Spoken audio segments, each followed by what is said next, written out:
Hey, what's going on, Who That Nation? It is your truly TJ Jones, the host of the State of the Saints podcast. And for a few minutes, I want to talk about the Tampa Bay Buccaneers versus New Orleans Saints Week 11 matchup.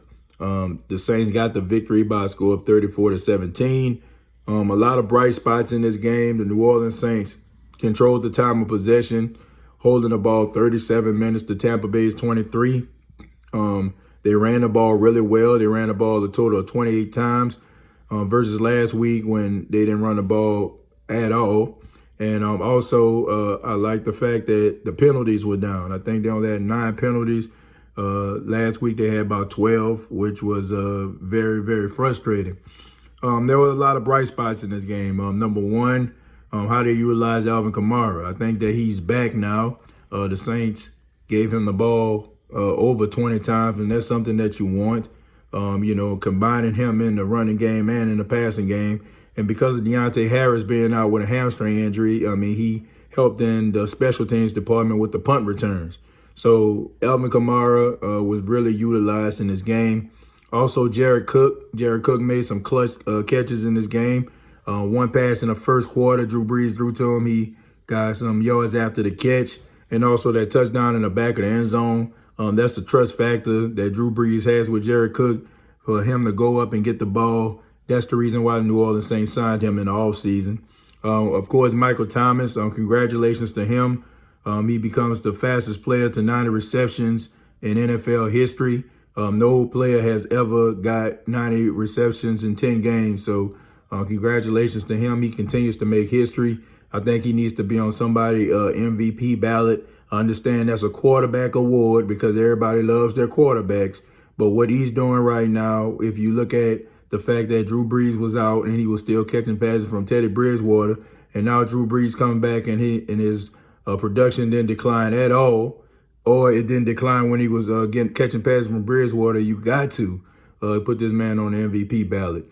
There were a lot of things on the defense that I liked. I liked the hustle and the ability of Demario Davis, proving that he is one of the best free agent acquisitions to a team in NFL history.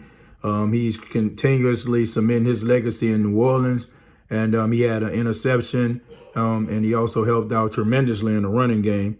Also, Cam Jordan had a sack and a half in the game. One of his sacks was called back due to penalty, but at the end of the day, Cam Jordan, rising to the occasion. Last week, he had a little bit of a struggle against the offensive line of the Atlanta Falcons, but this week he was really back on his bully.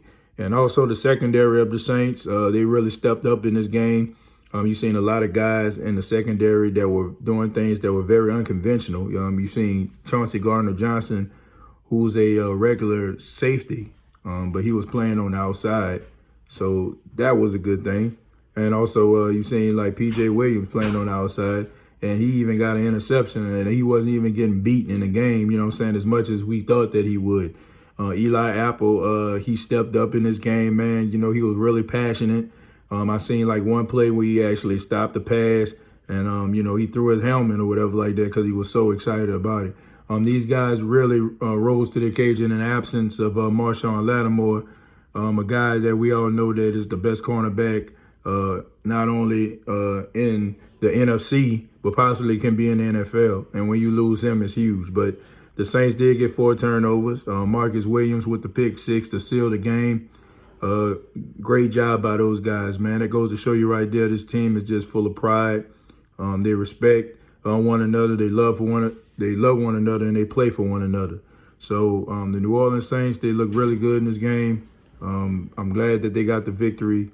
They're looking forward to the next game they play against the Carolina Panthers. That ought to be interesting because Carolina got beat down by the Atlanta Falcons. So it seems like the Atlanta Falcons are really making some noise, but the New Orleans Saints are really going to have to put their best foot forward. This is a home game that they're going to be playing, and they also have like 2 games in like 10 days. So New Orleans Saints going to really have to step it up, and they're really going to have to play some of their best football because right now the NFC is really, really stacked. I mean, most of the teams are 8-2 for the exception of the 49ers who are 9-1. So I think that the New Orleans Saints can get that number 1 seed.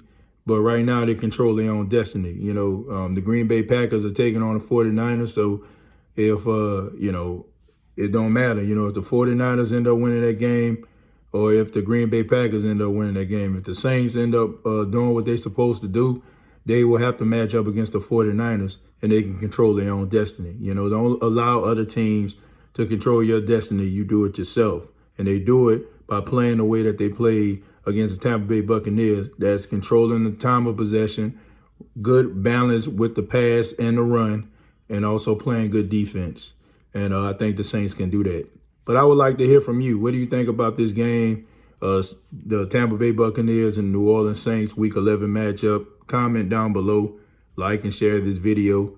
This has been the State of the Saints podcast. And I want to say thank you all for checking it out. Subscribe to the channel, youtube.com, search The State of the Saints podcast. And on Facebook, search The State of the Saints podcast. My name is TJ Jones. And like always, all I got to say is, who dat?